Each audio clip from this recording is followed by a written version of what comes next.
When working with the DAW and with sound in general, it's useful to have kind of a visual representation of sound.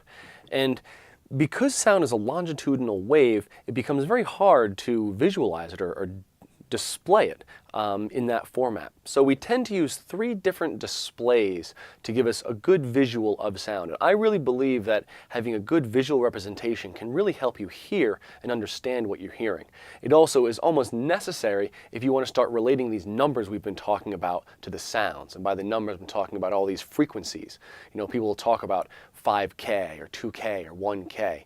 And if you're never seeing the numbers, it's very hard to relate it to what you're hearing. So I really believe that having a good set of visualizers and understanding what you're seeing can really help you hear and will make you a better music producer. So in this segment, we're going to look at 3 different ways to visualize sounds and why they're useful. The first is an oscilloscope display. And this really is like the waveform display in your DAW. If you zoom way in and you see the waveform, you recognize that up and down is amplitude and horizontally is time, and really we're representing the compression, rarefaction of sound, and that waveform is actually the exact path that the speaker is going to make when sound is eventually made in the air by the speaker. So the oscilloscope display is really important, and the first one we'll look at. After that, we'll look at the spectrum analyzer. The problem with the oscilloscope display is it's hard to tell what the frequency of the sounds are, because you'd have to see how many times it changed per second to figure out what the frequency is. So while it's good as giving us an accurate representation of what the speaker's movement's going to be, it doesn't give us a good idea of the frequency or timbre of that moment. And that's where the spectrum analyzer comes in. In a spectrum analyzer, on the horizontal we're going to see frequency, and vertically we see amplitude. And so that way we can see that this sound has a lot of energy at 2K or 1K or 500 Hertz. So it's going to be really useful in associating those numbers to what we're actually hearing. Problem with the spectrum analyzer, it doesn't give us a sense of how things change over time. It's kind of a momentary picture of the sound, of the frequency and amplitude.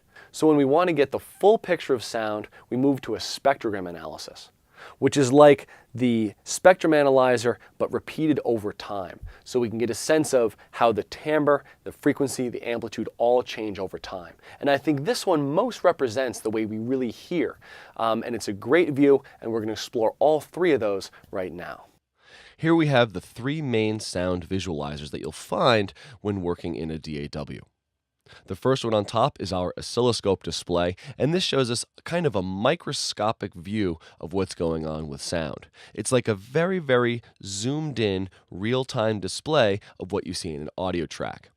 We'll see that on the time scale, which is the horizontal axis here, in this display, we have roughly 50 milliseconds. We can see that 48 milliseconds is listed right here. So this is a very, very fine snapshot of time, and it's showing us exactly how the pressure is varying in the air or the voltage is varying in a wire after it's been converted in a microphone.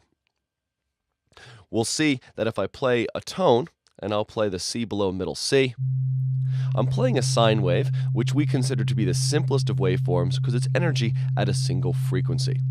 And in this display, if I hold a single note, we're going to see that there's 7 repetitions of this waveform in the display.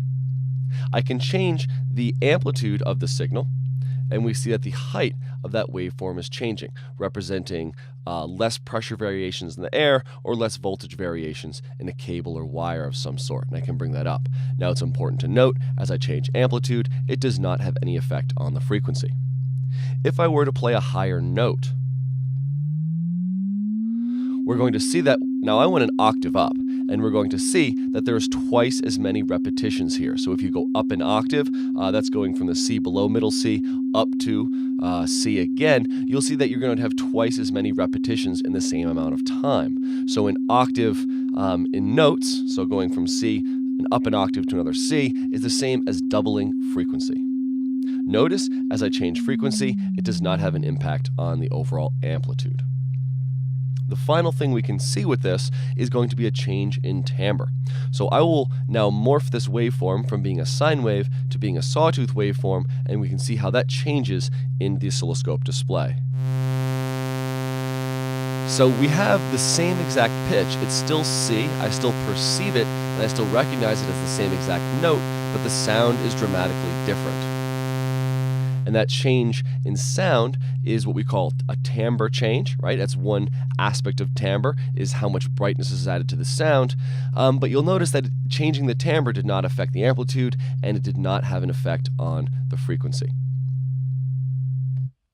The next visualizer we will look at is the spectrum analyzer we have in the bottom left-hand corner here. And again, the spectrum analyzer is showing us frequency horizontally and amplitude vertically. Let's try some of those same exact experiments. I'll start with a sine wave at the C below middle C. Now, here, instead of seeing the actual motion of the sound or the actual pressure in the air, we're seeing the exact frequency that that's at. So we see a peak right at 130 hertz. We also see amplitude on the vertical scale. If I was to change the amplitude of the sine wave, we'll see that bump will raise and lower. Now, one aspect of spectrum analysis is that even if you have energy at a single frequency, it shows up as kind of a wide bump in the analysis. Now, that's just a limitation of spectrum analysis in general, so don't worry about it. It's still energy at a single frequency. If I was to increase the frequency of this sine wave, so like before, I'll raise it by an octave. We're seeing that bump moved up double the frequency, so now it's at 261 hertz. And frequency is shown again on the horizontal plane. Now, the last thing we'd like to try with this is to change timbre and see how that is reflected in the spectrum analysis. So I will morph this into a sawtooth waveform. And we see that timbre is shown as a series of peaks in the spectrum analysis. Now, this is a very important concept in sound, in that any periodic waveform, like a sawtooth waveform, is going to have peaks at a number of frequencies. And each of these frequencies is an integer multiple of that fundamental. So this is at 261, and we're having 2 times that frequency, 3 times that, 4, 5, 6, 7, 8, etc. This is called the harmonic series, and it's a major function in timbre, in that the difference in sound between a sine wave and a sawtooth waveform, or even between a piano and an oboe playing the same note, is going to be the relative levels of the partials. That's not the only thing that describes timbre, but it's a very important thing, and it's much easier to see here in the spectrum analyzer than it is to see in the oscilloscope display.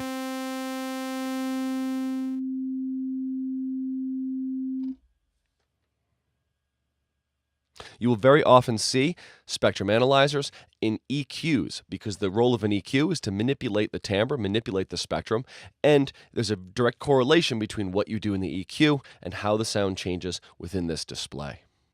The final view we're going to have in our analysis is going to be a sonogram display. And hopefully, as you've been watching this, you've kind of seen how this is functioning, in that we can see all these different parameters at the same time. The sonogram analysis is really like a spectrum analyzer flipped on its side, in that instead of having frequency left to right, frequency is up and down. Then we have time going by slowly horizontally. This is like a zoomed out waveform display, kind of, in that we see, instead of having the 48 milliseconds we had in the oscilloscope display, we have showing 6 seconds here. Let's try similar experiments and use the sonogram display. I'll play a sine wave. We're going to see one horizontal bar, and if I change the amplitude, we're going to see the color of that bar change. It's going to fade out and be a little more blue, and if I increase the amplitude, it turns green. And we also see over time how that amplitude changed, and that's the beauty of the sonogram display, is it gives us a history of how the timbre and how the spectrum changed. If I play up an octave like before, we're going to see a rising line, right? So we see frequency is vertically, and we see the same exact thing going up an octave, double the frequency. If I change the timbre by bringing in the upper harmonics, by converting this into a sawtooth waveform, we're going to see those additional harmonics appear as additional lines in the sonogram analysis. And I can bring those in, and I can remove them and see that upper end and how that changes. And I can see how it changes over time. So we see how all this functions with a simple sine wave and sawtooth waveform. What if we use more complex sounds? How can these function for us? Well, this next example, I'll use simple vowel sounds and show how they actually change in the sonogram analysis. So I'll just sing A, E, I, O, and U on that same exact note, and we'll see what changes with those different vowel sounds. Here we go. A, E, I, O, U. So we see in the sonogram analysis, we can really see that when I sing on a single pitch, and I'm singing in that kind of C below middle C, we're seeing a single, what we call fundamental frequency, which is the note that we perceive as the note, and we see all the harmonics. Now, one of the great things is every little variation in that fundamental frequency is also seen in the upper harmonics. And that's variations in pitch because we're seeing it change on the vertical scale. Now, it's very obvious what is changing between our vowel sounds. This is A, and we see that the letter A, or the vowel A, has a kind of a void. We're missing the frequencies around 1 kilohertz. E has an even wider void around 1K. I has a lot of energy at 1K. In fact, there's a very distinct, powerful harmonic around 1K. And we see it changes in a variety of ways. And U is a complex vowel sound in that it changes sound over the course of the note, and we see that changing kind of filter shape, or that emphasis change over the course of the vowel. So we see in this that we have a single device, our vocal folds, that's actually creating the pitch, and the mouth's creating kind of this complex filtering. It's removing and emphasizing certain portions of the frequency range. And we can think of the mouth as kind of an EQ, or complex filter, and the vocal folds as being kind of an oscillator, or a sound creator. So I hope this demonstration has helped to show how these 3 parameters of sound, amplitude, frequency, and timbre, interact and are displayed on these 3 different displays. Let's review. If I play a note at a single frequency, which is a sine wave,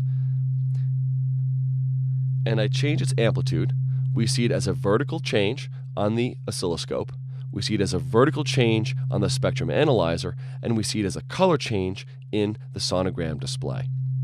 If I change frequency, we see it as changing the number of repetitions within the oscilloscope, we see it as a horizontal motion in the spectrum analyzer, and we see it as a vertical motion within the sonogram display. If I change timbre, we see it as a change in wave shape in the oscilloscope. We see additional energy at additional frequencies shown in the spectrum analyzer, and we see additional lines shown in the sonogram display.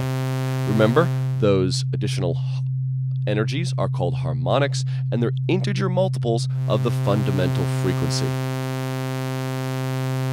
I hope this helps to kind of solidify in your head how these parameters work with each other and how the displays work, and hopefully next time you see these, they'll make much more sense.